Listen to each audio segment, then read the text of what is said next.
There you go. All right. Thanks, Andy. I appreciate it. Hi, everyone. Thanks for joining us today to showcase GED and Me. This is the official GED mobile app. This is the only one by the makers of the GED test. You might see other ones out there, but this is the one that's brought to you by GED Testing Service. For those who don't know me, I'm Rebecca Reynolds. I work on product strategy, and I have the privilege of focusing on the mobile app. Now I'd like to get to know you. I like to start and end with a little segment called Ask the Audience. I have just a few questions for you before we get started. And I'm just going to pull my question poll over here.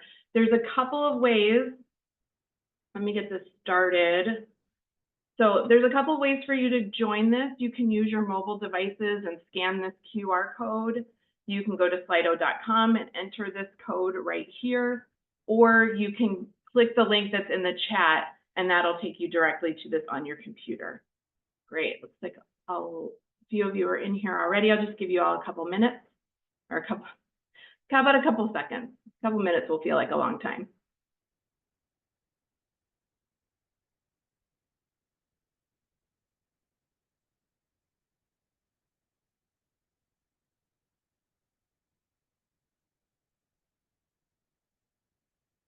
All right, great. Thank you. We'll move on to the next one. So it's good to know who's here and who I'm talking to. It's like most of you are teachers, some administrators, some are in the other category. All right, we'll move on to, just want to get a feel for how familiar you are with the GED and Me mobile app at this point.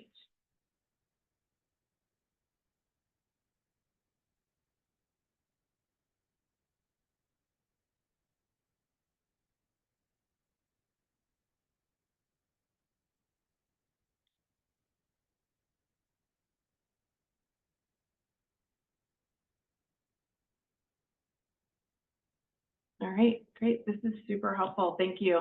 Just good for me to know where everyone's at. Looks like the majority haven't seen it at all, so you're in the right place. All right, I'll pull this away, and I want to mention that I'd like this to be as interactive as possible, and I want to know what you're thinking along the way. So please feel free to post in the chat what you're thinking and feeling throughout this presentation. We don't have a ton of time, so if you have a question that's burning, just pop it in there. James Bledsoe and Melissa Holstrand are on, as you saw, and they'll be monitoring the chat, and they can answer questions along the way. We'll also have a live Q&A at the end where you can ask things aloud if we didn't answer anything if we didn't answer your question during the session. So let's look at what we're going to cover today. We'll talk about what it took to get to a mobile app and why we did it, who it's for, and how it's working for our learners and our educators.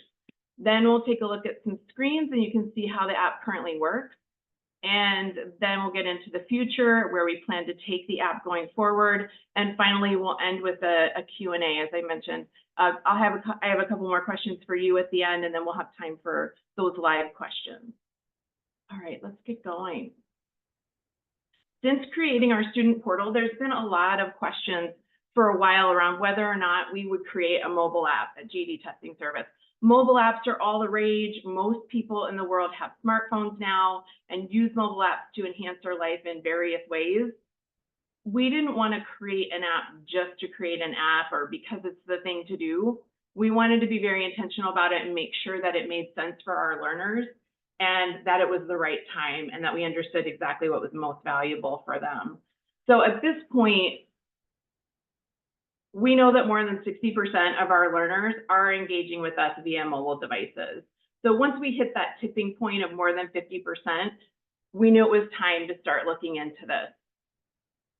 And then we know that there's 60 to 70% of our learners, there's this pocket of learners who create an account on GED.com and they don't make any progress on testing in at least a year's time, which is a really telling thing for us. There's this huge population of people who are interested in the GED and just fall right off. These are learners who are not finding their way to adult education. They're independent learners who may be overwhelmed by the idea of getting back in the classroom, or they're just not sure where to get started. So we know that these learners are getting stuck and we want to help them. We have important challenges to overcome, as you can see here in the green section. I'm not going to read over all of these, but we designed this mobile app initially to reach those independent learners and bring them back to the GED and get them re-engaged. So we did a lot of upfront research to find out what would work for our learners. Now, these are intentionally small. This is just an illustration of what types of research that we conducted, but we asked our learners what they wanted. We tested it out with smaller groups through concepts. Then we created a beta app.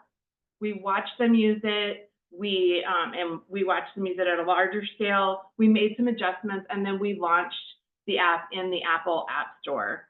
So this happened just a couple months ago. We're brand new out there, just getting our footing. And just to reiterate, this is Apple only at this point. Android is coming soon. So if you know anyone who's an Android user, we do have an Android waitlist to let us know who you are and what you're interested in. But we are creating that at this point. So more to come there.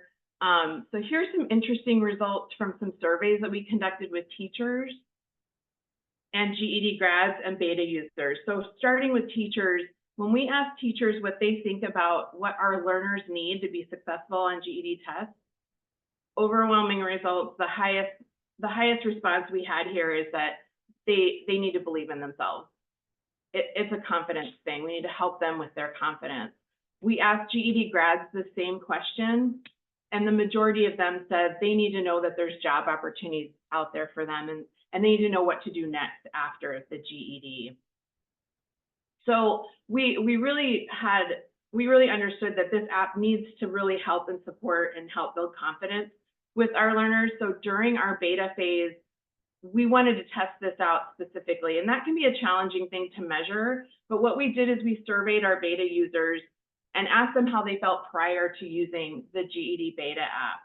And 22% were very or extremely confident. That's sort of a low number. But what was really telling for us is that after they used the app, 55% said that they were either extremely confident, and the not confident moved from 20% to 0%. So we felt like what we were creating was helping them build confidence, and we moved forward with it. And this is what we decided would provide the maximum amount of value. You're going to see the app shortly and all the detail of it. However, out of the gate, we needed to really get clear on what we wanted to provide to our learners so that we could create a foundation and get that maximum amount of value and in the shortest amount of time. So you'll see all of this shortly, as I mentioned, but here's a quick overview. So the app always needs to have this guidance, connection. It has study and practice, a delight factor, and support. You've seen this yellow character already throughout my presentation. You're going to see them again. You can see them behind me. They're all over the mobile app, and they're there to really help out and cheer on our learners and give them information and help them along their journey. Learners can access the GED Ready from the app, schedule their tests, get test reminders, and then there's a post-credential experience which guides the learner to what to do after they credential. So as I mentioned, we did initially design this app for the independent learner. With that said, we had to really focus in on them directly, and we weren't thinking about that assisted learner because they have support already, right? They have you, they have advisors, they have other avenues. So this app was really focused on helping that assisted learner, getting them re-engaged with GED. However, what we're finding is that teachers are finding this useful right now. And I wanted to share with you some ways that they're using the app at this point to connect with their students and use it in the classroom. So we're really delighted to hear this about the app because this was not something we were expecting. Again, built for the independent learner, delighted that it's working for teachers and students. I'm sure there's other ways we can make it even better, but so the app is bridging the gap. It's yet another way for teachers and administrators to connect with GED Testing Service. We've been making lots of strides and efforts out there to do that, and this is just yet another way to give a view into what we're looking at for GED Testing Service to get a learner from studying into the test. Teachers are using it for lesson planning. There's, you'll see a portion in the app where you connect a Kaplan textbook, and it gives a really good overview of what is needed to study, and that's helping teachers know what to teach for preparing for the GED test. So they're finding that helpful. They're using it for warm-ups. There's a practice section in there. There's practice questions you can pull from the app and use that. They're using it for like early classroom warm-ups. The digital literacy requirement is out there, and so the app can help with that, with getting learners engaged, students engaged with digital tools. And then I skipped over the student connection piece. This one's really near and dear to my heart. A while ago, I had talked to a few teachers because I was curious about how students are connecting in the classroom and making those connections, because the GED Testing Service, we were trying to figure out how to help them connect with each other. And since then, we've created some social media channels, and we're seeing some movement there. But in the meantime, that was something I was very curious about. And I was surprised to hear that most of the teachers I talked to said they don't talk to each other in the classroom. They're very nervous around each other. They really don't want to engage. But one teacher that I talked to about the mobile app said, there's a section you're going to see right away when I get into the app, where we're creating that connection piece and sharing stories about other GED grads in the mobile app to help learners feel like, oh, I'm not alone, I'm not the only one. And when we've tested that out with learners specifically, that's exactly how they react. It's kind of like a deep sigh of relief, like, oh, good, I'm not the only one, this is great. So so this teacher is using this learner like you section in the app to really open up the conversation in the classroom to say, hey, other people out there have a story. What's your story? She's grouping her students with similar learning styles and who are at the same level, and encouraging them to share their stories with each other. And they're actually opening up, making connections. They're starting to study together. And this is something she said she hasn't really seen much of.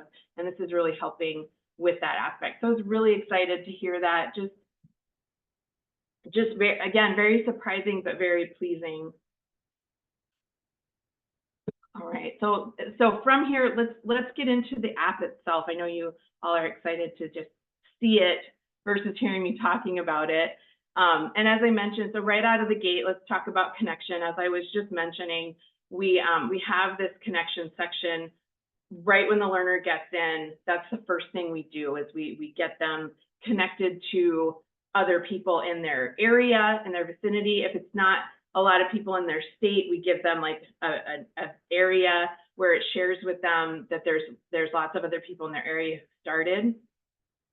And then we ask them some more questions, and we present this learner like you story. So this is that story I was talking about. And most people, we have a full story here, but most people are just interested in the overview. That's enough for them to see that, okay, I'm not alone. There's someone else out there. This is wonderful. Next, there's a section for setting goals. And we make some recommendations based on our statistical information that we have, and then they end with a plan and a projected graduation date. So you'll notice this support and delight throughout with our character, cheering them on, you know, flying over mountains, giving little tips and tricks here, dancing, going through a finish line. So very, very supportive throughout the experience. And then there's an abbreviated experience so learners can browse around before logging in and see what the app is about. They can access a question of the day. They have free practice questions. And in this view, this is them actually, they've selected a subject at this point, but in the unauthenticated view, this color would still be blue, and you just have this question of the day and a just practice question, general practice questions. We have like a few different ones that we'll roll through. And then once they select a subject, then we get more specific into the subject itself. And once they connect to textbooks, then they get additional practice questions. And we'll get into that a little bit more too. So they have here's the free sample practice questions. This is a science question as an example. And then both, anytime we do present any practice, there's an indication of an answer, which was correct, or which answer was correct, and then provides an explanation. And these are all, that experience is available in the pre-login and the post-login experience. Now, to really make the app come alive, the learner does need to log in. If they already have a GED.com account, they can use the same login, and the app will be connected to their .com account.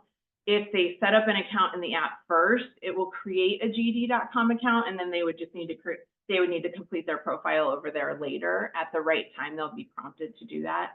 And then to make the app come alive even more, they need to take it a step further by connecting a study tool. Currently, the app only works with the Kaplan GED prep book that you see here. Once a study tool is connected, the app guides them through the tool, and it focuses them in on the most important parts that will help them pass their test and guides them through that. It does open up those additional practice questions that I mentioned earlier. There's practice questions in the book itself, which gives them additional ways to study and practice. And then once they complete all the lessons, actually that's when those practice questions at the end in the app open up. Here's a view of the overall guidance. We have a dynamic to-do page in this first view that changes as they progress through the journey. It's very focused on the day-to-day. And then there's this My Path experience here that's more of a zoomed out view and gives an overview of the whole journey, and then it marks their progress along the way. When learners are done studying a subject, we recommend that they take a practice test to see where they are after studying. We would love to actually present this practice test in the very beginning of their journey so they could see where they're at right out of the gate. However, we've found that with this particular learner, it's really important that we get them engaged first by studying, build some confidence there, and then present them with the practice test. So that's what's worked really well when we throw that practice test out there to them at the very beginning. It kind of scares them away. It's too much too soon, and they're not ready to just dive into a test right away. If they're working with an advisor or they're working with a teacher, it's a little bit easier to have that conversation with them and let them help them to understand why that would be important. But this is how we handle it if we're not able to have those conversations. So they are able to schedule that GED Ready, and they can't take it in the mobile app at this point, but they would then be taken over to our portal.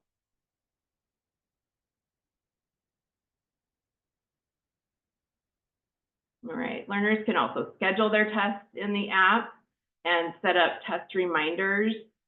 And again, they're guided over to our portal where they would schedule the test on the web.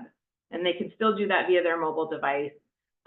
We don't have that capability in the app itself. That's taken from the app.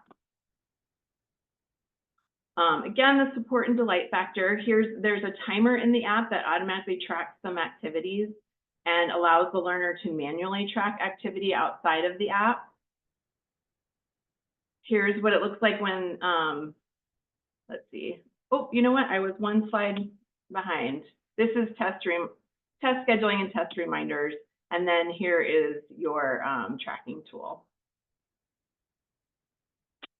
And here's what it looks like when they credential. So here's our support character cheering them on. They've got their little grad cap on, and they're ready to go. And you can see that they can access a badge. We give them some guidance for college and some other things here. So this is what the app looks like now. Let's take a look at what we want to do for the learner next. This is a snapshot of the roadmap, and it's going to evolve as we continue to learn more. This is where we're at right now. We're working to make sure that we're continuing to deliver the most amount of value in the shortest amount of time. And we're constantly assessing where we can make adjustments. And as with anything, we have to balance time and scope. We're currently in discovery with these stage 2 and stage 3 items, and we're exploring what will actually work for our learners. We just finished up some research this past week, and we're in the process of really analyzing it and seeing what we're going to do next. And then notice in stage 4, we'll explore the assisted learner. So stage 2 is all about marking the way. They're starting to show progress in the app where the learner is at with their goals. So that timer is tracking their goals right now, but we are not actually displaying anything. So we intentionally skipped over that because we wanted to make sure that we could design it in a way that was going to be best for the learner. We're going to bring test results into the app. Right now, they can access those test results from the app, but they're not able to access the test results in the app itself, and there's no integration there. So we want to bring that into the app and make that more dynamic. We want to make test scheduling more prominent. As I mentioned, they can schedule their tests in the app right now. It's part of the guidance. There is the ability to schedule the test outside of the regular guidance, but it's not super intuitive. We're getting a lot of feedback that it's hard to find that. So we're making some small changes in the next month or so to make that more apparent, but then we'll have some longer term design changes that'll make that test scheduling more prominent. Some people are coming straight to the app just to schedule their test, and that's okay too. We'll add more linkable study resources and practice. As I mentioned, we just have that Kaplan book right now, and we want to expand that and provide more options and more resources where we're guiding the learner to what works best for them versus just having the one. And we picked the Kaplan book out of the gate because we know that's a popular one. It's most accessible. And we're finding that most of the people that are engaging with the app are using that Kaplan book. We do ask them if they're using something else, and if they are, to provide us with that feedback. It's a self-select, so we don't know exactly how accurate that is, but for the people that are sharing, most of them are using that Kaplan book, and there's a few outliers, which helps us to know what are those popular items out there that people are using. We'll be exploring subscription and payment options to make resources more accessible, more affordable. We want to add in more reminders and notifications. Next up, we're looking at study reminders. We do want to be able to check in with the learner and see how they're doing. They set their goals, so we're not out there poking them and saying like, you're off track, what are you doing, what's going on? We're more being on the positive side. We want to do what we're calling a gut check with them so that they can tell us how they're feeling, right? They set their goal, they can change their goal, they can share with us what they need. And that's more what this is about, is really just supporting them where they're at with what they need. And so if they tell us they need more support, we'll bring in more resources for them. And that's the idea there. And, you know, with that, the app's going to get smarter and make better study suggestions.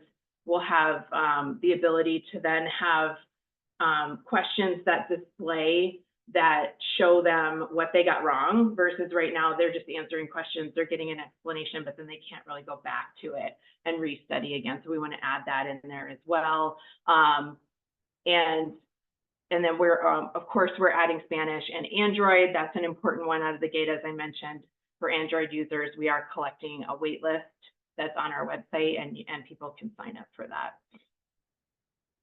So in stage 3, more connection and guidance. And then we're going to start getting into some AI tools and seeing what's possible there.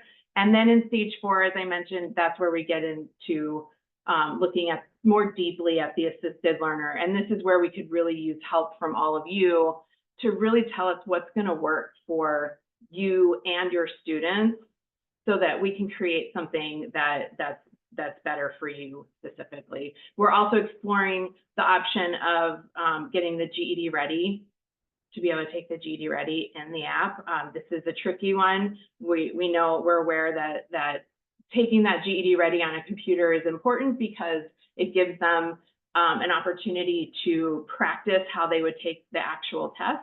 However, the feedback we're getting, lots of our students and learners they don't have access to computers, but most of them have mobile devices. So while this isn't possible right now, it is in the long term out here. We want to stay open to the option. Technology is continuously evolving. We don't know what could happen there, but we definitely want to be open to that. And then, of course, some more AI tools, potentially bringing that in. All right, so that's the app. Before we jump into Q&A, I want to do just one more round of Ask the Audience. So if you still have your Slido open, I'm going to go ahead and pull that back over here. I have a couple more questions for you, and then we can dive into live Q&A. So now that you've seen some things here with the app, this was a little fast and furious. We didn't have a ton of time today, but now that you've seen some things about it here, what describes how you're feeling about the app at this point?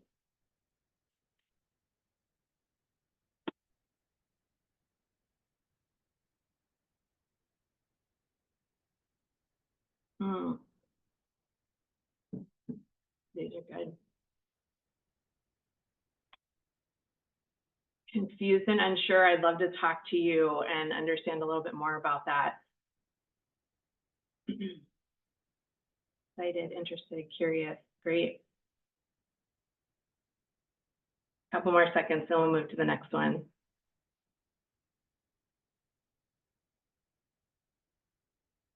All right. Thank you. This is really helpful. Okay, let's go to the next one. So for the teachers here, how likely do you feel like you are to use this app? Again, I mentioned this was created for the independent learner, but it's really helpful for us to know if this is something that's helpful for you out of the gate. And if there's things that we can tweak about the current app that won't impact the independent learner, we'd love to know about some of those ideas as well, so that we can we could even make small adjustments now before we get to that stage 4 situation. Great. Give you just a couple more seconds here. It looks like most of you are at about a 4. All right. All right, thanks. And one more for you. How do you want to learn about the app when we have updates? So I have some examples listed here. We have a Tuesdays for Teachers coming up here this coming Tuesday, and the mobile app is going to be showcased there as well. And in that, we're going to share more about some stats and data around how the app is doing. But yeah, I'd love to hear what else would be helpful for you all in session articles and anything else here. App notification, that's good. Yeah. We do post on the App Store anytime we make changes and what's being changed.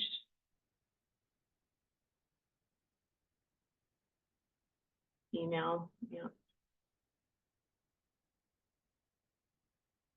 For those who are interested in email, I'm going to share a form at the end where you can actually sign up and give me your information. This is super helpful. This is still going pretty fast and furious, so I'm going to give you a few more seconds. We have a little bit of time.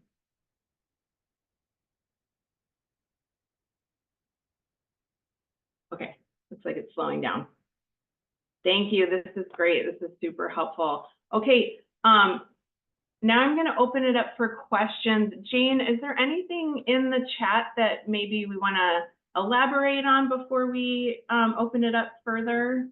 Yeah, sure. So there were several questions about corrections today, and I have answered some of them in the chat. But Rebecca, do you want to talk a little bit about corrections and how we'd love to put a small team of teachers together that are working in corrections to help us? Absolutely. Yeah, that's a really great one.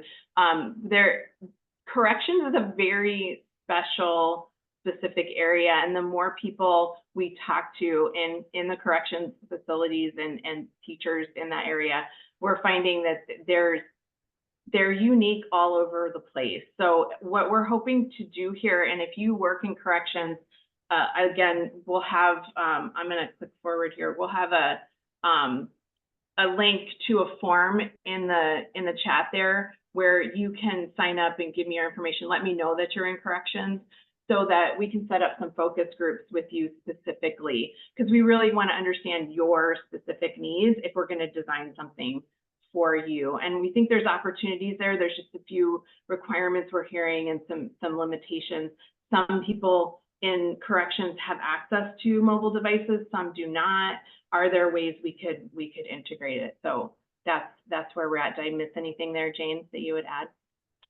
No, I think you're absolutely right that every correction situation is a bit different. But I also see some questions coming in about old iOS apps that the app cannot run on. I mean, I think that ultimately what we'll be wanting to look at is how else can we make this app content available? And is there a day and time in which this can be available on tablets or something that a lot of corrections institutions are using? That could be really a great use case for getting the content into the hands of more users.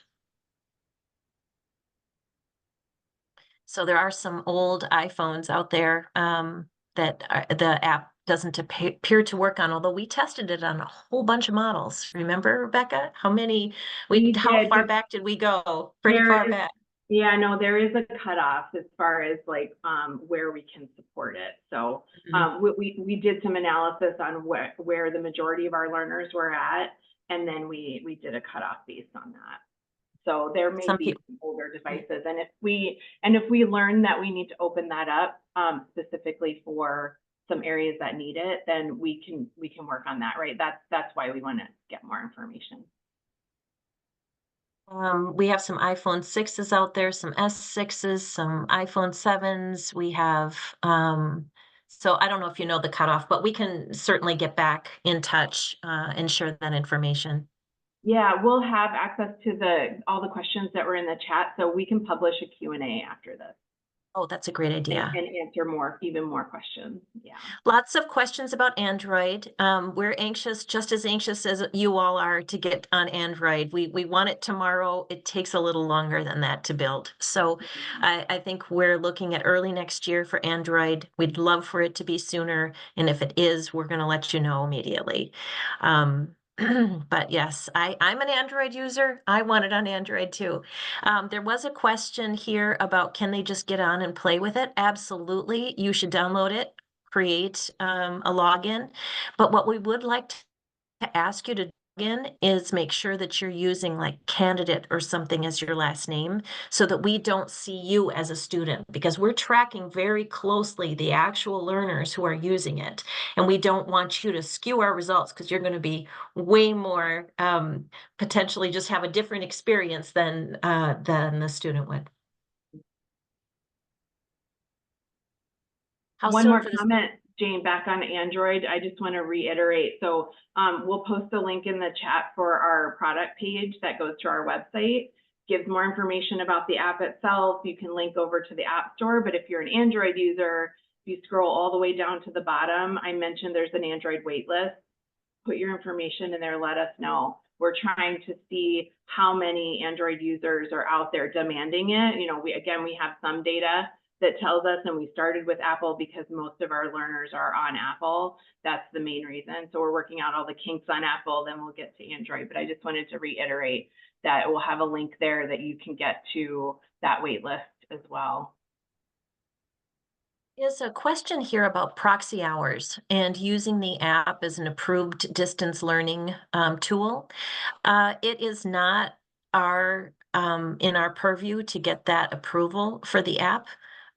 So you all can track the users who are using it on GED Manager if you have access, but whether or not that can be used as your distance learning hours, I think that's somebody else probably that needs to get that approval, and I'm not exactly sure how that works in Minnesota.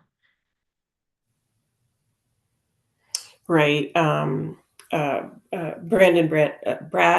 and Brandy would have to, weigh in on that. So we don't want to say that this is a, for sure thing. They would need to look into this a little bit more and make a decision on that. Yeah, thanks, Melissa. And the team so far, we're just kind of contemplating some new reaches of this app and just kind of deciding where to go from there.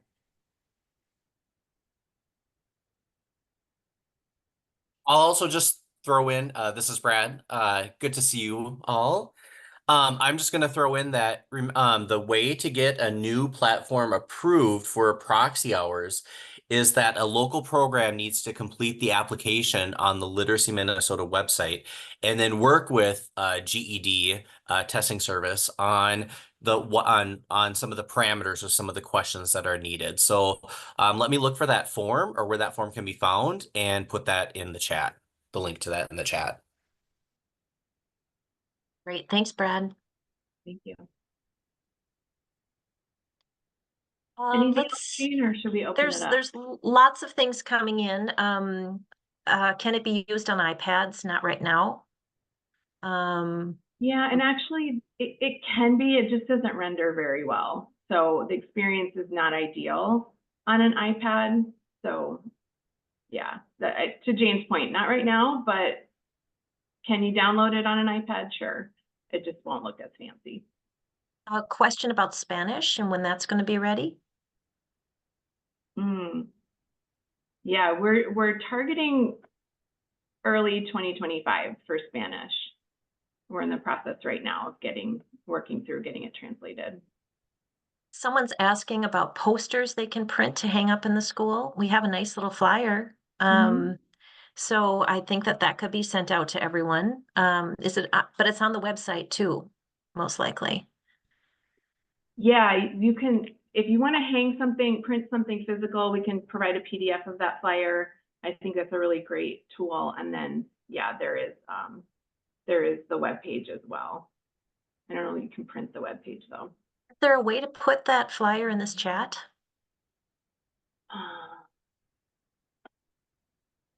Or is there a way for us to get back in touch to get it out to people? We can get that out to everyone. Question about, does the app let students pick a subject to study, or do the questions come randomly? If they have selected a subject, those sample practice questions will be tied to a specific subject.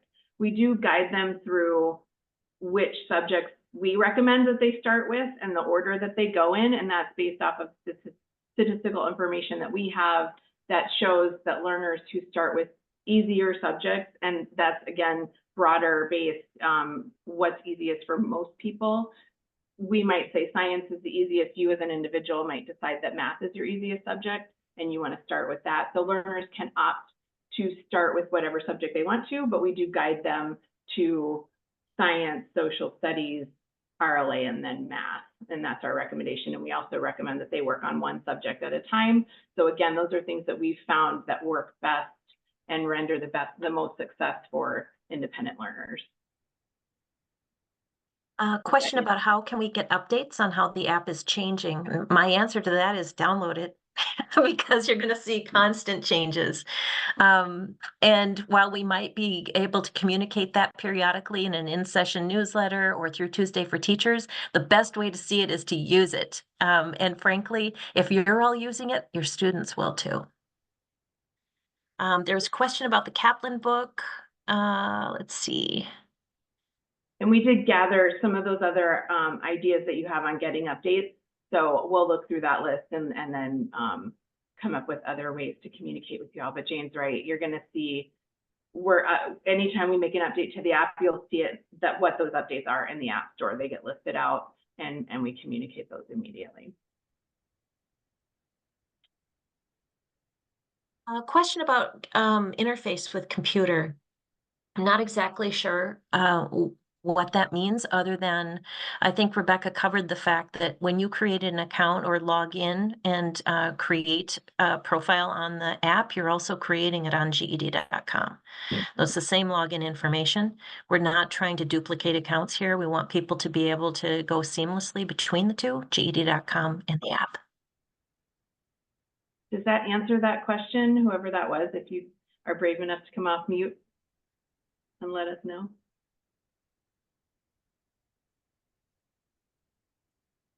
Nope, that didn't answer it. She wants to know if they can access the app on the computer.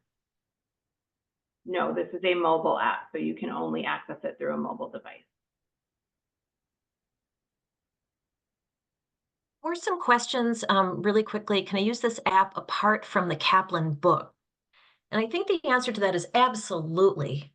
but it's going to give you more practice, more guidance if you use the Kaplan book. So I think the other intent is for us to increase the number of publisher materials that we can include or suggest to students. Do you want to talk any more about that, Rebecca?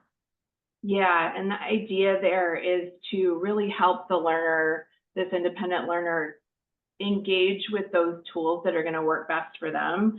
So we are looking to vary what's available in the app. We started with the Kaplan book. It is going to work best there. And again, we chose that Kaplan book out of the gate because we know it's the most popular. It's available in libraries. It's the most accessible, that type of thing.